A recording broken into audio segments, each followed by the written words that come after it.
tiene 7 lecciones que son importantísimas, ¿no? Entonces, por eso yo creo que a ustedes les va a servir, ustedes van a aprender algo interesante que les va a ayudar, ¿tá? Van a haber 3 exámenes, ¿no? Esta lección va a llevar 3 meses y va a haber 3 exámenes para que ustedes puedan de alguna forma también evaluar a ver cómo van. Al finalizar cada lección ustedes se van a encontrar con un ejercicio, unas preguntas, y ustedes tienen que escribir esas preguntas en un cuaderno y contestarlas. Pregunta número 1 y abajo la contesta. Eso usted tiene toda una semana para hacerlo, ¿tá? Tranquilamente en su casa, en la hora que quiere. Otra cosa, en el caso de los matrimonios usan el mismo libro si quieren y pueden hacer las tareas juntos en la casa si quieren. Acá veo solo un matrimonio, ¿tá? Y los que están solos o solas, por ahí si quieren juntarse con alguien para hacer la tarea, pueden hacerlo también. El asunto es que aprendan juntos. Ninguno se descanse en el otro, sino trabajen juntos en todo caso. ¿Tá? ¿Alguna pregunta que puedan, a veces, que tengan duda? Ahora, el ejercicio que va a aparecer al final de cada lección está en el libro, por eso tienen que ir leyendo. Ustedes no tienen que leer todo el libro de una. Ustedes van leyendo paso a paso, porque hoy vamos a dar la mitad de una lección. No vamos a dar ni siquiera toda una lección completa. Entonces, todo eso les va a dar tiempo para ustedes, cuando llegue el momento, ustedes pueden hacer tranquilamente. Y van a comprender algo, van a aprender un poco, ¿verdad? Y que les va a ayudar en esta tarea. Bien. ¿Alguna otra cosa que me haya quedado? Bueno, sería eso por el momento. Va a demorar 3 meses, llevar 3 meses aproximadamente, con esos 3 exámenes. Y después de los 3 meses paramos. O sea, esto va a llevar 3 meses.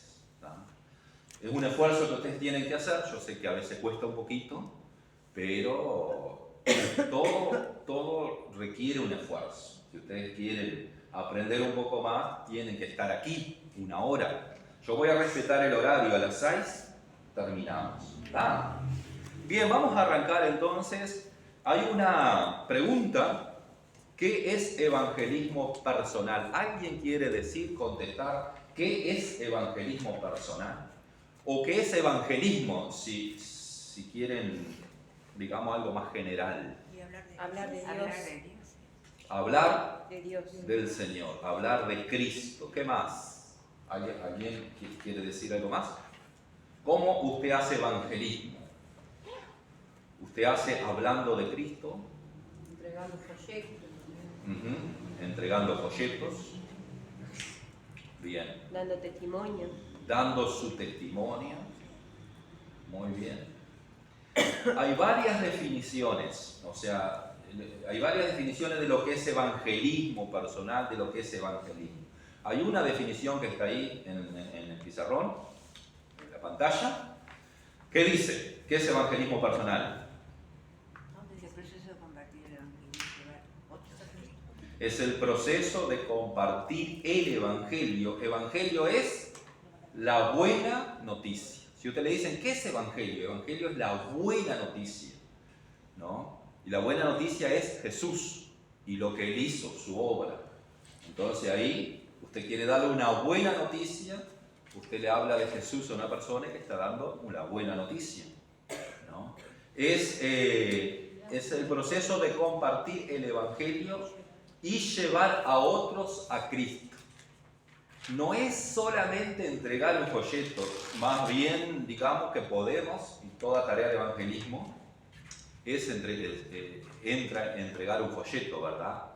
Pero dice llevar a otros a Cristo, o sea, yo le puedo hablar a una persona y guiar a esa persona, si tengo oportunidad, un familiar, de no dejar de insistir a veces, entonces llevarlo a Cristo, ¿no? ¿A quién tenemos que llevarlo?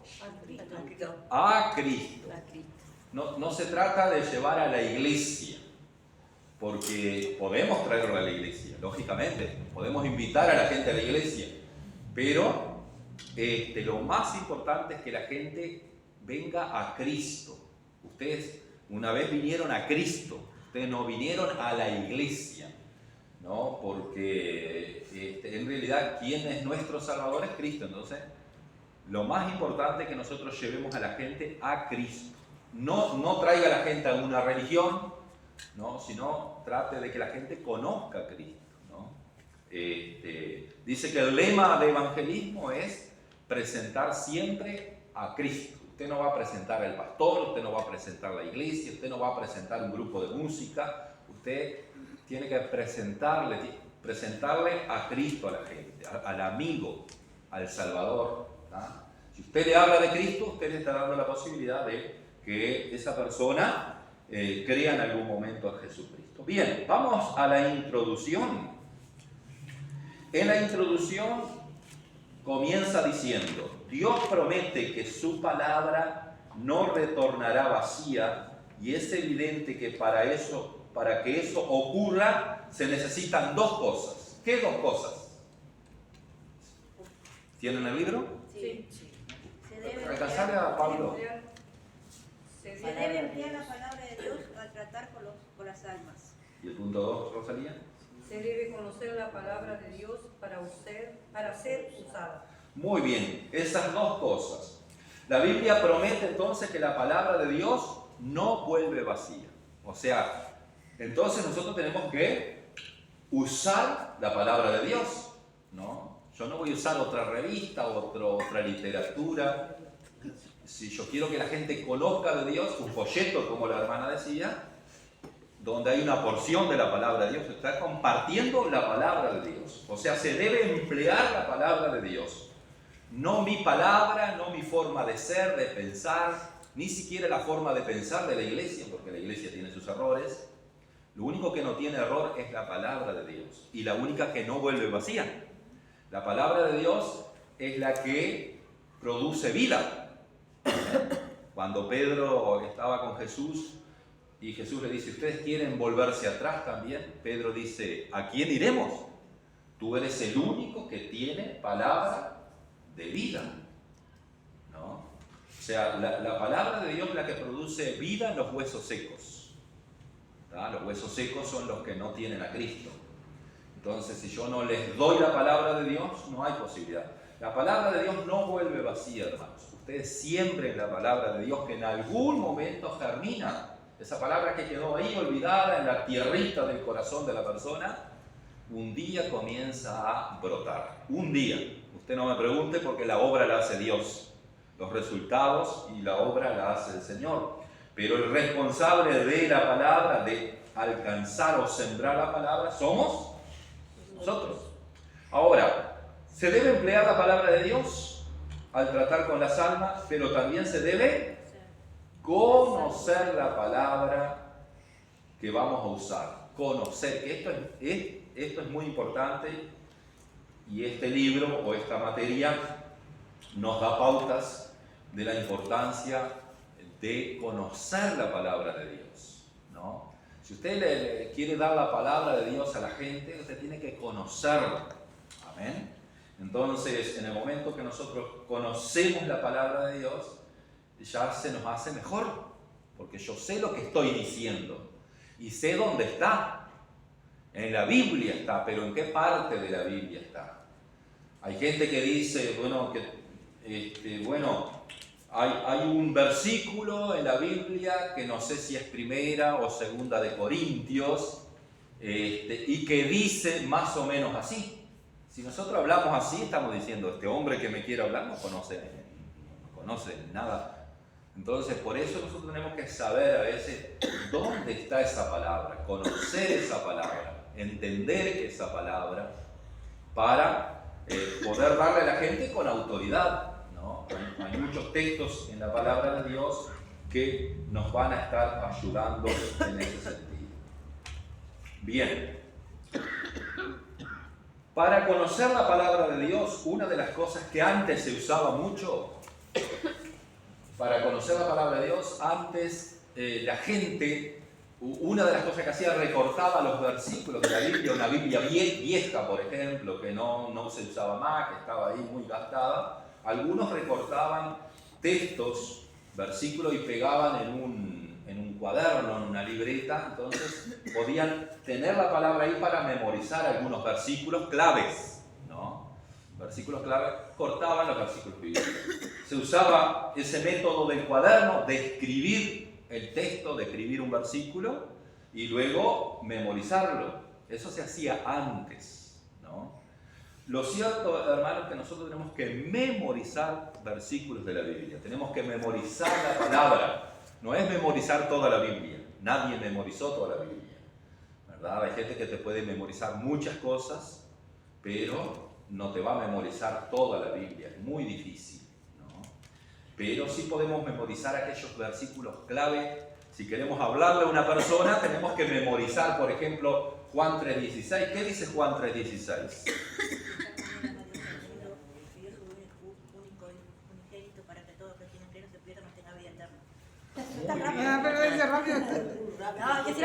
Es muy rápido, pero dice: de tal manera amó Dios al mundo que ha enviado a su Hijo unigénito para que todo aquel que en Él crea, no se pierda, mas tenga vida eterna. Entonces ese texto habla de que Dios ama al mundo, que Dios lo ama y lo demostró enviando a su Hijo, ¿no? Y que todo aquel que cree, ¿en quién? En Él. En Él. No se pierda, mas tenga vida eterna. Entonces, cuando nosotros tenemos ese texto bien memorizado, ya con eso podemos evangelizar a una persona, porque le vamos a hablar: mirá, Dios te ama. Jesús lo demostró en la cruz, ¿no?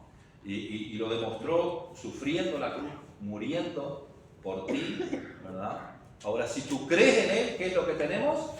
Vida eterna. Entonces, eso es el corazón de la Biblia. Tienen que saberlo de memoria, porque es el corazón de la Biblia. Es el texto más importante, podemos decir, de la Biblia, San Juan 3:16, ¿no? Entonces, memorizarlo, eso me va a ayudar, porque yo la voy a tener en la mente, y si lo tengo en la mente lo puedo desarrollar y decirle a una persona: Jesús te ama, Jesús murió por vos, Él vino a este mundo para darte vida eterna. Todo aquel que en Él cree, distingan esta letra o palabra, se dice, Él, ¿es letra? Palabra, letra es una sola. Es una palabra bien cortita. Él, amén. No es todo aquel que, digamos, todo aquel que crea en Él está diciendo: no hay otro camino. Solamente Él, solamente en Él hay salvación. No hay religión que salve, no hay hombre que salve, no hay cosa. Él es nuestro Salvador. Entonces la tienen bien clara ahí en el momento de evangelizar a otra persona, pero hay que memorizarla, hay que conocer, hay que entender eso, ¿no? Hay que entender eso. Ustedes pueden predicar donde les inviten a predicar, ustedes pueden predicar sobre esto. Tienen como 4 puntos para predicar ahí, tranquilamente, y desarrollarlo. Pero sabiendo eso, ustedes ya le pueden hablar a una persona sobre el perdón y la salvación. Ahora, para memorizar, hermanos, ¿quiénes tienen problemas para memorizar un texto de la palabra? ¿Usted tiene? ¿Alguien más? ¿Luisa? Bien. ¿Tienen problemas para memorizar? ¿No? Ahora la Biblia, ¿qué es lo que dice en Filipenses 4:13? Otro que diga. Todo lo puedo en Cristo que me fortalece. Todo lo puedo en Cristo que me fortalece. Está en Filipenses 4, verso 3. Todavía rima, ¿no? Filipenses 4:13, todo lo puedo en Cristo que me fortalece. Rima con los S. Entonces, ese texto, ustedes entienden lo que dice. Todo lo puedo. Todo lo puedo con la ayuda de Cristo que me fortalece. Entonces puedo memorizar algo, porque Dios quiere que nosotros conozcamos, y si Él quiere que nos conozcamos, que le conozcamos y que conozcamos su palabra, Él nos va a dar ese poder, esa gracia para poder memorizar los textos claves, ¿no? Y todo lo puedo en Cristo que me fortalece, quiere decir que podés memorizar. Es cuestión de enfocarse, de esforzarse un poco más. Conozco gente que aprendió a leer en la Biblia. Gente que casi no fue a la escuela. En la época de Alta había gente que podía ir hasta primero, segundo, tercero, después a trabajar, ¿no? En Tambores, por ejemplo, hay un hermano que ahora vos le das la Biblia y te lee. Pero antes él no podía. No sabía leer. Entonces, todo lo puedo en Cristo que me fortalece. Son textos importantes para saberlo. Entonces, ese texto, si ustedes lo entienden, los va a ayudar a ustedes a desarrollar, a crecer, a mantener más esperanza, ¿no? Pero está todo oscuro, está todo difícil, pero la Biblia dice, todo lo puedo en Cristo que me fortalece. No es solo repetirlo de memoria. Cuando ustedes entienden, yo superé un montón de cosas en mi vida cuando conocí a Cristo a través de creer en esto. Yo creo que puedo, que todo lo puedo en Cristo, tiene que ser en Cristo, ¿no? En mis propias fuerzas muchas veces me voy a debilitar. Bien, importante. Hermanos, con respecto a aprender la palabra de Dios de memoria, en primer lugar, acá lo que nos pide es que vayamos paso a paso, ¿no? Que no, usted quiere aprender un versículo de memoria, use un versículo por día nada más. O sea, agarre un versículo, agarre por ejemplo, San Juan 3:16, escríbalo en una tarjetita o en el celular, porque antes se usaba escribirlo en algo. Ahora usted puede usar el celular, porque en el celular si ustedes quieren memorizar, pueden, si tienen descargada esa aplicación para la Biblia, hay un montón de cosas ahí que usted puede memorizar, ¿no? Entonces te marca ese versículo y durante todo el día usted puede estar ejerciendo ahí, ¿no? Haciendo ejercicio con la mente. Si usted hace ejercicio con la mente se renueva. ¿Sabe eso? Tiene que ser ejercicio. Para hacer ejercicio con la mente usted tiene que marcar el versículo bíblico y buscarlo ahí en la mente o leerlo una y otra vez. Léalo una y otra vez. Uno por día. Ustedes pueden memorizar muchísimos versículos. Uno por día. No se trata de toda la Biblia ni de un montón de cosas. Un versículo por día. ¿El más corto cuál es, Olga? ¿El versículo? Juan 11:35. Juan 11:35. Tiene dos palabras. Dos palabras. Exactamente. ¿Sabes de memoria el texto? ¿Sí? ¿Sabes de memoria? A veces decimos no sabemos. Sí sabemos, sí. Lo que pasa es que a veces nosotros tenemos que esforzarnos un poquito también. Y ejercitar la mente. Dice, aquí estoy en la introducción, en este libro, página 5, no sé si es el mismo. Página 2. No, pero en la introducción va varias hojas ya. Vamos al punto 10 ahí. Tomás, están en el otro libro. Está en el otro libro, es diferente. En página 5 ya vamos a la lección de 1. ¿Qué número es tuyo? El 5.10. Sí, la página 3 debería ser. ¿Qué dice el punto 10? No trate de aprender Ahí la está. memoria cuando tiene cansada la mente. Por la mañana temprano es Sí. Realmente está en condiciones. sí. 4. Ahí está. El punto 10 ahí en el libro. El punto 10 en el libro dice: no trate de aprender de memoria cuando tiene cansada la mente. Por la mañana temprano, por lo general, la mente está en condiciones óptimas. ¿Sabe que es así? ¿A quién le cuesta leer más en la noche que en la mañana? Y en la mañana temprano es la mejor. Cuando estudiaba en el liceo siempre te decían de mañana, para rellenar las lecciones.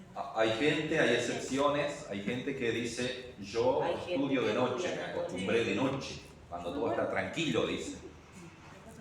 Pero en el caso mío es de mañana, hermano. Yo quiero estudiar, quiero leer, quiero que me quede cosa, la mente está fresquita en la mañana. Pero por eso, hermanos, tenemos que ser sabios también, porque si yo dejo para la noche y sé que en la noche voy a estar recansado con un montón de cosas, mi mente no va a querer memorizar nada. Yo de noche si ¿Ah? me pongo a leer me duermo. Bien. Bien, a veces puede ser, hermanos, que nos desanimemos, ¿no? Recuerde que el desánimo nunca procede de Dios, sino estoy leyendo el libro, del diablo. Es su arma más fuerte, ¿tá? El arma más fuerte del diablo es desanimarnos. ¿Cuántos en algún momento se han desanimado? Estoy con calor. Todo cristiano, hermanos, todo creyente en algún momento se ha sentido desanimado. Todos. Usted puede ser un gran creyente, o usted puede ser un creyente de años, de oración, puede ser un creyente que ayuna, puede ser un creyente... Pero a veces nos sentimos desanimados. Somos humanos. Nos sentimos desanimados. Pero el desánimo viene del diablo. Entonces yo tengo que tener cuidado de aceptar eso. Si estoy desanimado, tengo una palabra que dice todo lo puedo en Cristo. Entonces yo puedo salir de ese desánimo. Es cuestión de fe, de autoridad, de oración. Es cuestión de enfocarse en otras cosas, en las promesas de Dios. Pero yo tengo que salir de ese desánimo. Pero a veces nos desanimamos, hermano. El que estudia a veces se desanima, pierde un examen, le cuesta. A usted le puede costar algo, ¿me entienden? A alguno de ustedes le puede costar hacer los ejercicios que tiene que hacer después en la casa, pero no se desanime. A todos nos pasó en algún momento. Pero volvemos a intentar, amén. Volvemos a intentar y Dios nos da la fuerza y la gracia. Si nosotros decimos, estoy desanimado y me cruzo de brazos y ya cierro la puerta, no hay chance. Pero recuerden que la mayoría de las veces son los que intentan una y otra vez, son los que salen adelante. Amén. Y Dios quiere que ustedes salgan adelante. Amén. Bien. Vamos a la lección número 1, donde dice la obra y los obreros. La obra y los obreros. Vamos a hablar por qué nosotros tenemos que hacer evangelismo personal. Ustedes saben que Pablo a Timoteo le dijo, haz obra de evangelista. Para hacer obra de evangelista podemos entregar un folleto. Estás haciendo obra de evangelista. Quizás no sabes hablar mucho, te dificulta, pero entregar un folleto, estás haciendo obra de evangelismo, ¿no? Les digo con autoridad porque yo en mi casa, en la casa de mi abuela, cuando era un adolescente, muchas veces llegaba gente a golpear y me entregaba un folleto. Yo leía ese folleto y había una oración y yo en mi necesidad yo hacía esa oración, ¿no? Uno no sabe a qué persona le estás entregando. Capaz le estás entregando un folleto a una persona que se iba a matar y lee esa palabra y es salva, es libre. Por eso, ustedes son responsables, hermanos, de hacer obra de evangelismo, ¿no? Todos nosotros, toda la iglesia, somos responsables delante de Dios de hacer obra de evangelismo. ¿Y por qué tenemos que hacer? ¿Cuál es el primer por qué que aparece en la lección 1 ahí? Mandamiento. Una orden del Señor. ¿Por qué? Porque Dios nos ordenó. El Señor lo ordenó. Ir por todo el mundo y predicar el evangelio a toda criatura. ¿Dónde está eso? Está en la Biblia, Marcos 16. Dios lo ordenó. Ir por todo el mundo y predicar el evangelio a toda criatura, ¿no? Entonces, Dios, hermanos, lo ordenó. Entonces nosotros queremos obedecer a Dios o no. Por eso, hacer obra de evangelismo es para toda la iglesia, para todos ustedes, para todos nosotros, porque Dios ya te salvó, Dios ya te perdonó, Dios ya fue generoso contigo, te ha perdonado todo, pero tenemos que compartir, ¿no? Tenemos que obedecer, ¿no? Entonces, en primer lugar, nosotros tenemos que hacer obra de evangelismo porque Él lo ordenó. Amén. Bien. Ahí hay otro porqué. Hay otro porqué ahí. ¿Cuál es el segundo porqué? En el libro. Tenemos. ¿Otro? ¿Que lea? Acá donde... Porque tenemos un mayor. Sí, ese. El 2. Porque tenemos un mayordomía que se nos ha encomendado. Una responsabilidad de la cual debemos responder ante el Señor. Paramos ahí.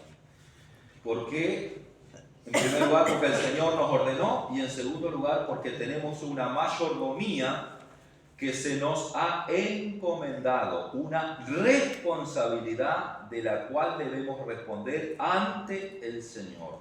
Un día Dios nos va a pedir cuenta, hermanos. Un día Dios nos va a pedir cuenta. ¿Qué pasó con esa persona? ¿Qué pasó a lo tuyo? ¿Qué pasó con ese almacenero, con ese vecino, con ese familiar que estaba en necesidad y no fuiste capaz de por lo menos entregarle un folleto? Al menos entregarle un folleto. Dios nos va a pedir cuenta, ¿no? No es que nos va a condenar por eso, pero nos va a pedir cuenta, ¿entienden? Nuestra obra, ¿qué hicimos? ¿Qué hicimos con la salvación que Dios nos da? Nosotros, dice que somos mayordomo, ¿no? Tenemos una mayordomía. La mayordomía tiene que ver con lo que Dios pone en nuestras manos para que nosotros administremos, pero después tenemos que dar cuenta. ¿Enterramos el talento? ¿No hicimos nada con lo que Dios hizo con nosotros? ¿O negociamos con el talento, por así decirlo? ¿O hacemos algo con lo que Dios haga algo, hermanos? Todos ustedes y nosotros vamos a tener posibilidad siempre de hacer algo con lo que Dios hizo por nosotros. ¿Amén? Darle una palabra de vida a alguien. El otro día alguien comentó en la clase pasada, ¿verdad? Y que justamente le habló a una persona, se encontró con una persona en la parada de un ómnibus y mientras esperaba el ómnibus la persona se abrió, le empezó a comentar de todos los problemas, todo lo que estaba pasando y esta mujer le habló de Cristo, le habló algo del Señor y a lo último antes de subir al ómnibus, porque cada uno se iba en el ómnibus diferente, dice, bueno, yo te doy gracias por lo que me dijiste porque hoy pensaba quitarme la vida, ¿entienden? Entonces, salvó a un alma porque llegó a tiempo. Entonces, uno es responsable, hermano, cuando alguien te habla de los problemas, hablarle de la buena noticia.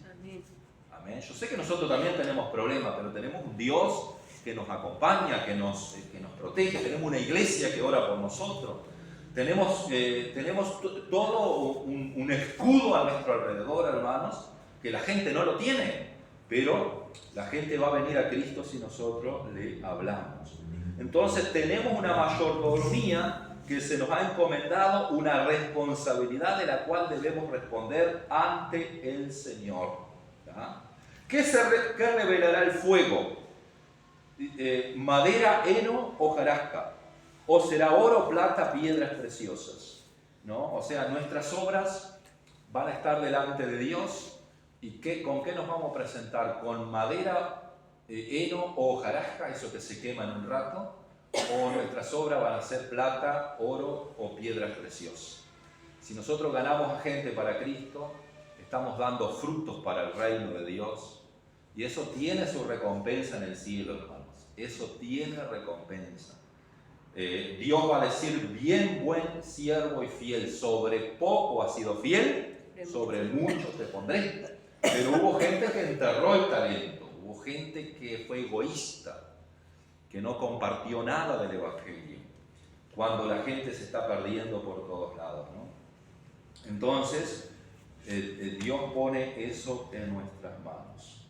Bien. Otro por qué aparece en el punto 3. Porque es nuestro privilegio. Porque es nuestro privilegio. Amén. Es un privilegio evangelizar, ¿no? Yo no sé si a usted le ha pasado, pero cuando uno le habla a alguien de Cristo, le hablé a una persona en la plaza, uno llega contento a la casa. O uno llega contento a la iglesia. Qué lindo llegar al culto el domingo sabiendo que por lo menos le hablamos a uno en la semana, ¿no? Nos encontramos o le entregamos folleto acá o allá. A mí me encanta la plaza porque en la plaza hay gente de sentada, hay gente que cruza, que va, hay gente pensando no sé en qué y vos le entregás un folleto y ellos te lo reciben. Entonces tenemos que hacer obra de evangelismo y es un privilegio, hermanos. Amén. Porque Dios podía haberle hablado a los ángeles, y los ángeles vienen y le hablan a las personas. Dios podía hacer que las piedras hablaran, hizo que una mula hablara, que un animal, o que un árbol, o que la naturaleza hablara, o Él mismo podía hablar al corazón de la gente. Sin embargo, nos escogió a nosotros con nuestras debilidades, con nuestra falencia, con todos los problemas, ¿verdad? Para que nosotros tuviésemos ese privilegio de servir a Dios en el reino, anunciando las buenas nuevas de Jesús. Es un privilegio, no es una carga pesada, hermanos. No debe ser una molestia. Yo sé que nos gusta la comodidad. Yo sé que nos gusta la estufa, lo calentito, nos gusta llegar a casa del trabajo y sentarnos al lado de la estufa, taparnos bien. Nos gusta todo eso, pero hay mucha gente perdiéndose por todos lados. Algo nosotros en el día tenemos que hacer, que Dios nos despierte, Amén. que Dios nos encienda, ¿verdad? Porque podemos llegar a tiempo. Y una demostración de amor al prójimo también. Hoy que estuve en la empresa, me encuentro con Fabián, me presentó una que trabaja allí en la empresa, y dice la muchacha, cuando era niña iba a la iglesia, y dice, otra más, cuando era niña. Y bueno, tenés que volver, ¿no? Porque ¿cuándo va a volver, hermanos? Pero les digo que es importante, hermanos. Bien, entonces es un privilegio, hermanos. ¿Otro por qué? El número 4. Porque el mundo está perdido. Porque el mundo está perdido. La Biblia dice en Isaías 53:6, dice que todos se descarriaron como ovejas, cada cual se apartó por su camino, mas Jehová cargó en Él. ¿Quién es Él? En Cristo. Amén. El pecado de todos nosotros, ¿no? Todo el mundo se apartó, se perdió, se descarrió. Una persona descarriada es una persona que está tirada, abandonada, perdida, caminando en este mundo sin rumbo, pensando en no sé qué, muchos pensando en quitarse la vida, lleno de problemas, sin esperanza, ¿verdad? Totalmente aturdidos por este mundo, confundidos por este mundo, apagándose su luz, ¿verdad? Están descarriados. Cada uno decidió creer en lo que quiera, porque dice, cada cual se apartó por su camino. O sea, cada uno se apartó con su religión. Dice, yo tengo mi religión. Yo creo de esta forma, yo creo a mi manera, esto y lo otro. ¿Vieron que se encuentra con gente así? Yo tengo mi religión, o yo soy de tal religión, o yo creo a mi manera, te dice, ¿no? Yo creo en Dios, pero punto, ¿no? Y mucha gente cree de esa forma, pero no es salva. Nosotros para ser salvos tenemos que creer en el Salvador, en Él. Jehová cargó en Él el pecado de todos nosotros, ¿no? Ahora, el mundo está perdido, hermanos. El mundo está perdido. Yo decía el miércoles que ahora salió el Chucky en forma de pedófilo y de homosexual, o sea, busca una pareja hombre, ¿no? Se relaciona con una pareja hombre. Y el Chucky es un muñequito, gracias a Dios nunca miré, pero es el muñeco diabólico, ¿no? Solamente con verlo, pero hay niños que miran, y hay niños que se divierten, y hay niños que aprenden, ¿no? Entonces, ¿de qué estamos hablando? Que el mundo está perdido, hermanos. El mundo están haciendo cosas que en algún momento Dios le va a poner final, hermanos. Porque la Biblia dice, ¿verdad? Cuando la copa de maldad llegue a su límite, Dios, lo mismo que hizo en el diluvio, va a hacer ahora. No va a ser un diluvio, pero Dios le va a poner fin a la maldad. Pero hay maldad, hermanos. Maldad de todo tipo. Se cambió totalmente el mundo hacia el mal. Esto a nosotros no nos debe desanimar, nos debe impulsar a abrir la boca para decirle, hay esperanza para el perdido. Hay esperanza. La esperanza es Cristo. Cristo cargó en Él el pecado de todos nosotros. El mundo está perdido, descarriado, hay mucha maldad, pero ¿quiénes son los que le van a llevar el Evangelio? Nosotros. Amén. Somos nosotros los que les vamos a llevar el Evangelio, porque somos los que Dios nos dio el privilegio a nosotros, nos encomendó esa tarea, Él nos ordenó que con la locura de nuestra predicación el mundo fuera salvo. Eso dice la Biblia. Entonces, somos responsables, hermanos. Y estamos viviendo en un mundo que la única esperanza es Cristo y Dios sigue salvando gente. Miren que a veces entregamos folletos, te lo pueden rechazar, es muy poca la gente que te lo rechaza, pero Dios sabe y Dios tiene gente que va a prestar atención a ese folleto. Dios tiene gente que va a prestar atención a lo que vos le digas. Algunos no, pero otros sí. Nosotros tenemos que seguir pescando nada más, ¿verdad? Hasta que ese pez, ¿verdad?, venga, ¿no? Ahora es importante, hermanos, que nosotros hagamos eso. Ahí en el libro aparece un título que se llama Almas, porque estamos hablando de la salvación de las almas, estamos hablando de las almas perdidas. Ahí hay toda una historia de una misionera, ¿no? La visión, dice, de una misionera en la India. Esto usted lo va a leer en su casa porque es largo. Yo no quiero invertir ahora el tiempo porque ustedes pueden leerlo en su casa y pueden meditarlo. Lean la historia de esta misionera, hermanos. Ella tuvo una visión mientras estaba en la cama intentando dormir, no podía dormir, y Dios le dio una visión de la cantidad de gente que iba camino al abismo, al infierno, ¿no? Y en esa visión ella habla de que habían, digamos, como atalayas. El atalaya es el que avisa, ¿no? El que avisa cuando viene un peligro, el que avisa, y nosotros en realidad somos o debemos ser atalayas, ¿no? Nosotros tenemos que avisarle a la gente que Cristo viene pronto, o avisarle que el camino de salvación a Cristo, o avisarle que hay un Salvador. Tenemos que avisar, tenemos que ser atalayas. Ahora, esta misionera habla de que veía que muchos se derrumbaban porque no había atalayas, no había gente que los detuviera. ¿Qué significa eso? Que nosotros podemos detener a mucha gente del infierno. Podemos detener un familiar del infierno, un vecino, un amigo, un conocido o cualquier persona que no conocemos. Podemos detenerlo, que no caiga al infierno. Pero la gente va al abismo. La gente va, pero si se encuentra con una atalaya en el camino, va a tener la oportunidad de decir, bueno, hay una esperanza para mí, hay una salida, no me voy a quitar la vida. Pero si no hay atalayas, yo decía, hoy estamos aquí nosotros reunidos, recibiendo una enseñanza. ¿Cuánta gente en la plaza? Debería haber alguien en la plaza, algún cristiano en la plaza entregando folletos o hablando de Cristo. Pero no sé si lo hay. O en el hospital, ¿no? Eso quiere decir que faltan atalayas. La iglesia tiene que pensar hacia afuera de la iglesia.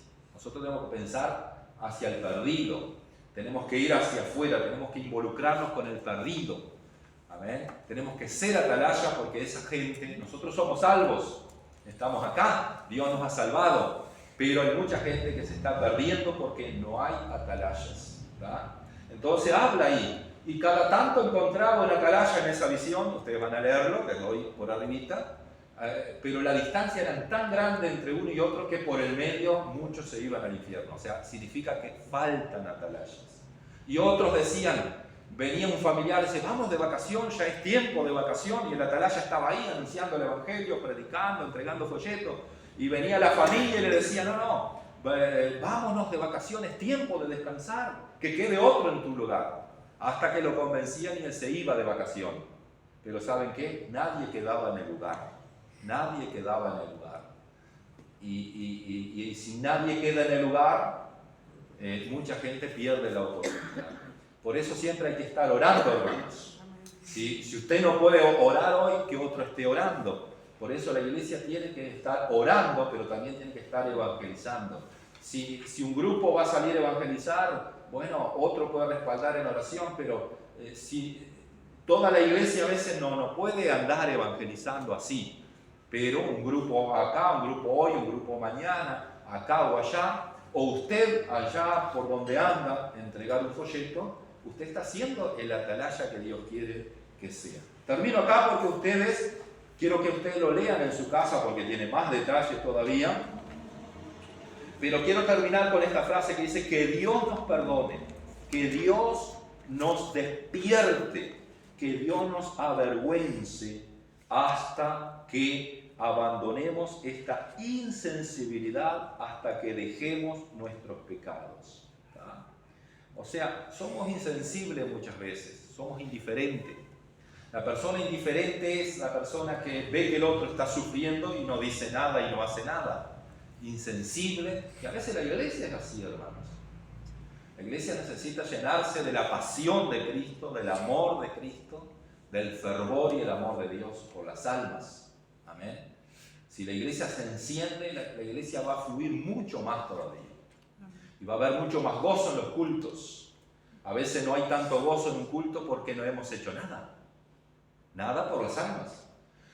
Hay algo, yo no sé si en este mismo libro es que dice, pero he recibido en una lección de esta. Nosotros podemos servir a Dios en muchas cosas. Podemos hacer la limpieza de la iglesia, cocinar, andar, ir a visitar enfermos, podemos ir a la cárcel, podemos andar para arriba y para abajo. Pero si no hemos ganado un alma para Cristo, no hemos hecho lo más importante. Un alma para Cristo es lo más importante. Amén. Qué bueno es decir, aquella familia la gané yo para Cristo.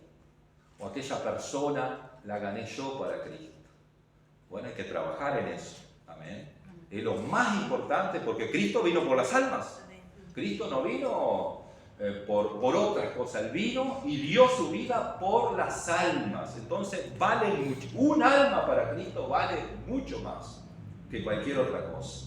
Es la sangre que Él derramó en la cruz lo que vale. Amén. Bueno, ¿hora? ¿Alguien me dice la hora? Menos 20. Bueno, tenemos todavía 15 minutos. Hemos hablado del por qué. Ahora vamos a pasar esa historia de almas de la misionera ahí y vamos al dónde ahora, ¿no? ¿Dónde primero? ¿Dónde? Encuentra el dónde en el libro. Sí, pero no queda El dónde río está solito acá. ¿Eh? El río está Ah, solito. mirá, está solito. Está abajo, sí. Con razón, ¿Dónde? Está solito ahí. Está solito ahí. Está quietito.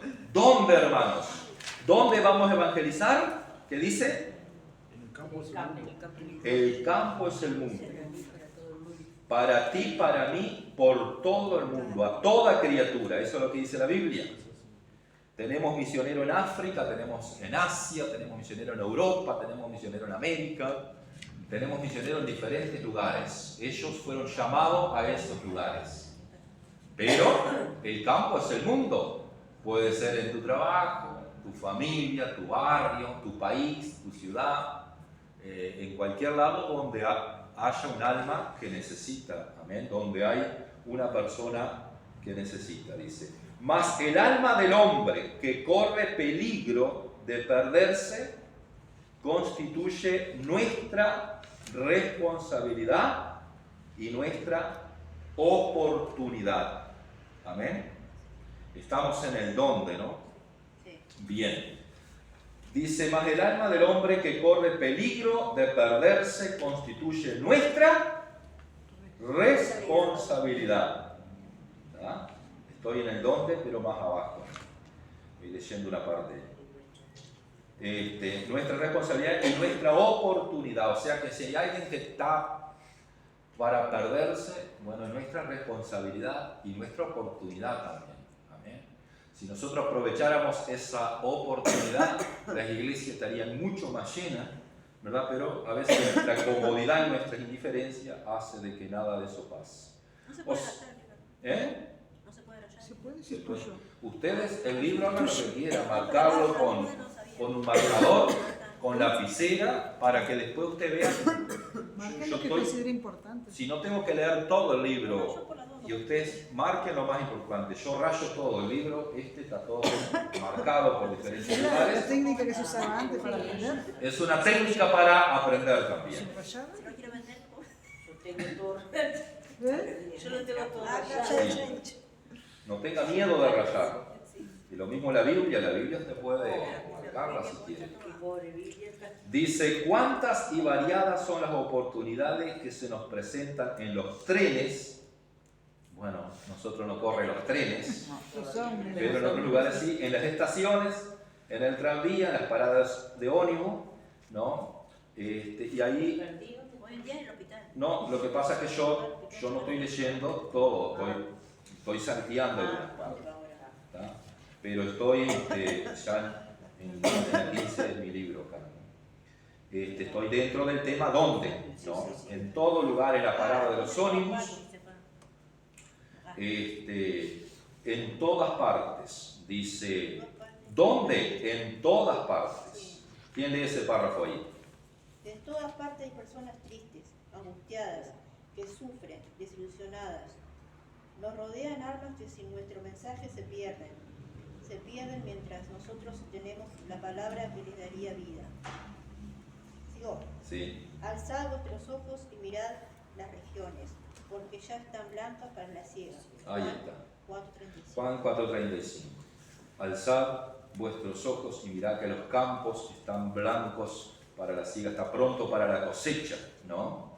Entonces, tenemos nosotros la responsabilidad donde hay gente triste, angustiada. ¿Dónde usted ve gente triste y angustiada con problemas? Cuando vas a fecha.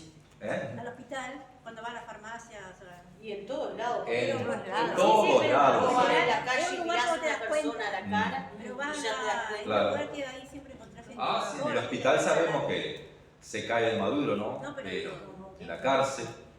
Pero en la calle yo por ejemplo, tengo siempre de mirar a la cara, a los ojos a la persona. Ajá. Y ya ahí vos te das cuenta, viste, el Hay- semblante. Hay tristeza y hay angustia, tristeza. hay En dolor. la casa, hoy en día, los jóvenes. Y nosotros somos los que portamos la buena noticia del Evangelio. Entonces nuestra responsabilidad y nuestra, digamos, oportunidad también. Enseguida que leyó Mari ahí, ese párrafo, hay otro párrafo que dice, diciendo yo al impío, impío de cierto morirás, el impío es el pecador. Si tú no hablares para que se guarde el impío de su camino, o sea, si nosotros no hablamos para que el impío se aparte de su camino, se aparte, se aleje, el impío morirá por su pecado, o sea, el impío va a morir en sus pecados, mas su sangre yo la demandaré de tu mano, ¿no? Y si tú avisares al impío de su camino para que de él se aparte y él no se apartare de su camino, por su pecado él morirá y tú libraste tu vida. Eso está en Ezequiel 33. Eso quiere decir, hermano, que nosotros somos responsables de avisar a la gente. La gente decide, pero si yo no aviso, en realidad Dios me va a pedir cuenta. ¿Por qué no le avisaste? ¿Por qué? ¿No? El infierno, hermanos, va a ser muy triste, muy doloroso. ¿Quién quiere tener un familiar en el infierno? Por más malo que haya sido ese familiar, ¿quién quiere tener un familiar en el infierno? Por más malo que haya sido. Pero va a haber gente buena también, porque la gente buena que no recibe a Cristo, la Biblia dice que no hay ninguno bueno, pero hay gente que se cree buena. Y esa gente que se cree bueno muchas veces no cree que no necesita de Cristo, pero es un error. Si todos somos pecadores, todos necesitamos. Bueno, la Biblia dice que todos somos pecadores, decide eso.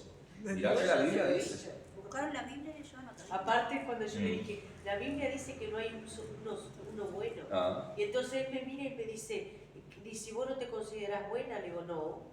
Digo, yo soy la más vil pecadora que debe haber en la iglesia.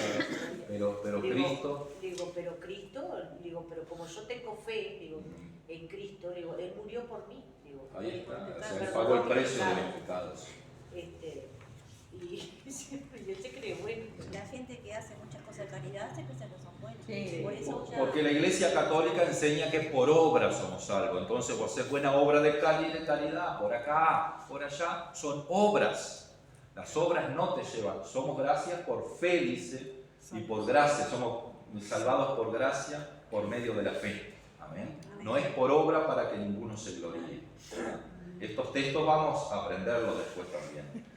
Hermanos, ¿cuándo? ¿Cuándo vamos? ¿Qué dice? Ahora mismo. Ahora mismo es el momento oportuno. La Biblia dice, he aquí ahora el tiempo aceptable, he aquí ahora el día de salud, de salvación significa. Está mal escrito esa palabra probablemente. Y aquí la hora de salvación. Claro, de salvación, porque es lo que dice la Biblia. Si vas a la Biblia en ese texto, te dice es la hora de salvación. ¿Cuándo es ahora? No es mañana. ¿Y cuántas veces nosotros dejamos para mañana? Mañana le voy a hablar, mañana le voy a entregar un folleto, y muchas veces mañana. Y la gente a veces te dice también, mañana voy a ir a la iglesia, mañana y mañana y mañana. Pero Segunda, es ahora, hermanos. segunda de Corintios 6. Es ahora, es ahora. Entonces, si nosotros dejamos la oportunidad y esa gente pierde la oportunidad, se puede ir al infierno porque nosotros dejamos para mañana. El día de salvación es ahora, ¿ven? Que Dios nos ayude. Le contaba el miércoles al grupo que hace 2 meses falleció una conocida mía de la época de la UTU y me enteré recién ahora. Y es una chiquilina de 50 años, 52 años, pero tenía cáncer y había superado el cáncer en varias oportunidades y andaba lo más bien, trabajaba, ella trabajaba en gastronomía, trabajaba en los hoteles como cocinera y demás. Y todo bien, la última entrevista, o sea, el último chat que tengo con ella fue a fin del año pasado, pero tampoco tenía una relación fluida, ¿no? Y mi amigo dice, el otro día dice, ¿viste lo que pasó con fulana de tal? Fíjate en Facebook. Y entramos en el Facebook y hacía 2 meses había muerto. Una mujer con 50 años que parecía que había superado, dice que entró con poco aire, le faltaba el aire, entró al hospital y no salió más del hospital, se murió ahí. No sé si fue salva porque yo le hablé del Señor, incluso ella estuvo sin trabajo en época de pandemia. Digo, bueno, vamos a orar por ti, todo eso, o sea, no sé si en algún momento ella invocó al Señor, pero es así la vida, hermanos. Hoy estamos, somos jóvenes, pero nos morimos jóvenes igual. Entonces mucha gente, ¿cuándo? Ahora es la oportunidad, amén, es ahora. Yo tuve la oportunidad hoy de hablarle a mi nieta de 4 años. Y ella me atendía, mamá, yo quiero ir a la iglesia. Bueno, pedile a tu padre que no te deja. Digo, decí conmigo, Señor Jesús, porque no quería tomar la sopa. Señor Jesús, ayúdame a terminar la sopa, porque si no mi mamá me pone en penitencia. Y ella quiere venir a la escuelita, pero el padre no la deja. La madre sí, la madre escuchando música cristiana, Sí. divino, pero ella, el padre Claro, no. son procesos, ¿no? Sí. Hay otro cuando ahí dice, comencemos de inmediato, con todo empeño la tarea que se nos ha encomendado, prediquemos la palabra y estemos a tiempo y fuera de tiempo. Y oremos que mientras hablamos el Espíritu Santo convencerá y despertará a los oyentes. Amén. Esto es importante, hermanos, comenzar de inmediato, ¿no? Una llamada por teléfono, un texto que usted le mande por el WhatsApp a una persona que no es creyente, pero es conocido. Mándele un texto de la Biblia, despierte un poquito el interés, siembre la palabra. Hoy tenemos el WhatsApp, la bendición de usar el celular para evangelizar. El Facebook, por ejemplo, si bien hay muchas cosas feas en el Facebook, veo todos los días mensajes de Dios, veo todos los días palabras de Dios. Entonces digo, el mundo está siendo evangelizado. Entonces use el Facebook también para eso. Mande un mensaje, escriba algo. Hay muchas formas de hacerlo. Si usted tiene Facebook o Instagram, yo no uso, no es mucho, ya muchas cosas. Pero use, hermanos, porque hay que comenzar. Amén. Tenemos que comenzar. Amamos a nuestra familia, no queremos que nuestra familia esté en el infierno. Y muchos van a depender de nosotros. Una palabra que vos lances puede hacer una diferencia enorme.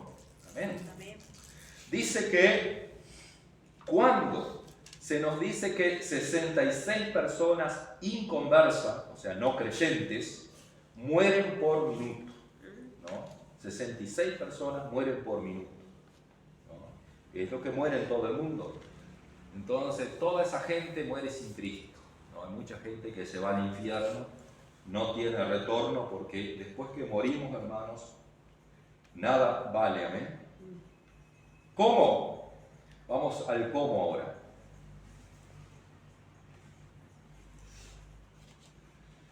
Gloria a Dios. ¿Cómo? Hay una pregunta. Sí. Dice de esta forma. Voy al párrafo donde habla de Roberto Morrison, un misionero. Cuando Roberto Morrison se encontraba en el muelle listo para emprender solo el viaje a la China, a fin de realizar obra misionera en el Celeste Imperio, cierta persona se burló diciendo: bien, señor Morrison, ¿espera sin duda causar impresión en el pueblo idólatra del gran imperio chino? Y el misionero le respondió: no, señor, Dios lo hará. Dios lo hará. Es Dios, hermanos. Amén. El cómo es Dios. Dios lo hará. Nosotros tenemos que sembrar y Dios lo hará. Dios, el Espíritu Santo, hermanos, lleva esa palabra, convence a la persona. Quizás no lo hace de entrada, pero esa palabra que fue sembrada, el Espíritu Santo le hace recordar y le va a martillar esa palabra hasta que se rompa la piedra. Hoy dije una respuesta media parecida. Ajá. Porque hoy tenía fisiatra y tenía el PAP para hacerlo. Ajá. Y tenía a las 3 el PAP y 3:20 la fisiatra. Me llaman como a las 10:30 la partera que me iba a hacer el PAP. Si podía ir 2 menos 10 porque estaba sin gente, habían faltado unas cuantas, si podía ir a esa hora que fuera. Entonces voy y le digo a mi patrón, le digo, bueno, le voy a preparar la comida, le digo, porque más temprano, porque digo, me llamaron, le digo, que tengo más temprano. Ajá. Y bueno, ante la 1 me fui a casa y me bañé y eso. Y me había terminado de bañar, me llama la fisiatra, me dice, ¿podés venirte? Dice, después que te hagas el PAC, porque veo que tenés, digo, sí, digo, me lo cambiaron para ahora. Digo, 2 menos 10. Dice, ¿podés venirte después que salgas de ahí, te venís? Dice, porque también, dice, a mí me faltaron. Y yo dije, bueno. Digo, y esto, aparte, cuando yo saqué la fecha, yo dije, bueno, no voy a poder ir a la reunión porque, digo, se puede llegar tarde. Y entonces cuando le dije eso a mi patrón, digo, me cambiaron, digo, la hora, no sé qué, digo, tengo que ir ahora. Dice, pero, digo, porque, digo, tengo, digo, la fisiatra después. Dice, pero vos pediste, dice que te cambiaron. Digo, no, me llamaron y me cambiaron. Dice, os habrán dado cuenta, dice, que no te iba a tener tiempo de ir a las 2 consultas, porque una era a las 3 y la otra 3:20. Digo, no, digo, la verdad, digo, que yo, digo, saqué la fecha, le dije, pero, digo, como ella me dijo que me iba a dar tiempo, le dije, no, digo, acepté lo que me dijo la muchacha, le digo, cuando pedí la orden. Le digo, pero no pensé en eso, le digo, pero está. Le digo, dice, qué raro, dijo él. No, digo, para mí no es raro, le dije yo, digo, Dios lo hizo por mí. Amén. Y entonces, él se rió y me dice, así, dice, así que, claro. Dice, y Dios no vendrá a hacer tu trabajo. Le digo, y si usted quiere, le digo, lo mato a Dios, le digo, que haga el trabajo. Le digo, salí, me peleé, le digo, bueno, no le digo más nada. Claro. Bien, ¿cómo entonces en Dios debe residir nuestra fortaleza en el momento de evangelizar? Hay que tener fe, hermanos. O sea, la fortaleza en nosotros debe residir en Dios. Todo lo puedo en Cristo que me fortalece, ¿no? Es Dios. Yo no puedo ir en mis propias fuerzas, ¿verdad? Yo tengo que ir, pero confiando de que Dios va a hacer la obra. Yo no puedo cambiar a una persona ni convencer a una persona. Es el Espíritu Santo. Mi tarea es llevarle la palabra. Orar, sí, tener nuestro tiempo cada día en oración, prepararnos delante del Señor para que el Espíritu Santo haga la obra y lanzar esa palabra. Nosotros lanzamos esa palabra y Dios es el que se encarga, ¿eh? Si nosotros no lanzamos la palabra, queda ahí, ¿no? Queda perdido ese hombre, esa familia, esa persona. Amén. Oramos. En el nombre